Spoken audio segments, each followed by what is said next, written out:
Naging kontrobersyal man ang buhay ni Willie Revillame, wala pa rin makakapigil sa pananabik ng mga tao sa kanya. At ngayong nagbabalik nga siya bilang isang kapuso sa isang eksklusibong panayam ni Jessica Soho, alamin natin kung kumusta na nga ba si Willie Revillame.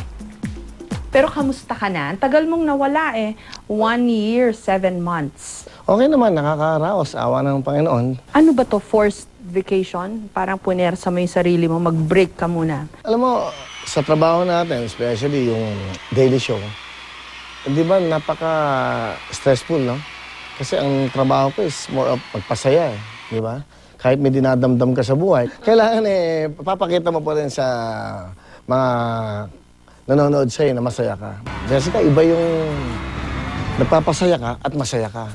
Iba yung nagpapasaya ka na may dinadamdam ka. Nagkaroon ako ng time sa sarili ko kung ano ba talagang gusto kong gawin. So, eto na yung time at I'm back para sa mga kababayan natin.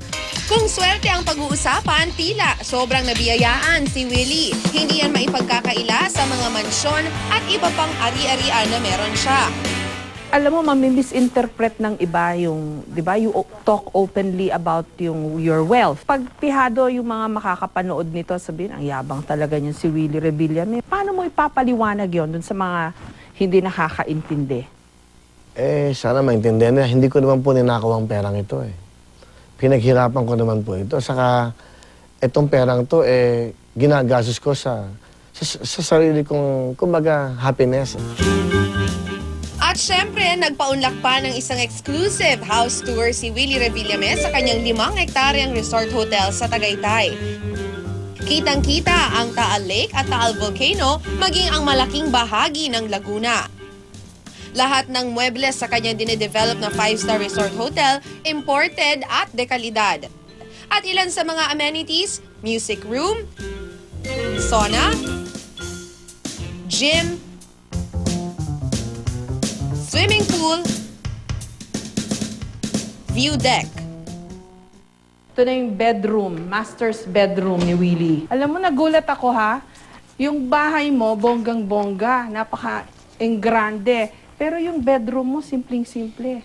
Ang importante naman sa bedroom, komportable yung kama mo, maganda ang CR mo. Ang pinaka-importante dito is the view.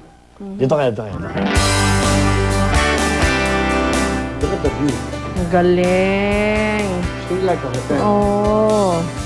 Simpleng-simple yung bedroom, pero yung view, pamatay naman. Hindi totoo yung mga bali-balita na, nako, walang trabaho si Willie ng almost 2 years. Mukhang wala na siyang pera, kaya babalik na naman siya sa TV. Hindi totoo yun.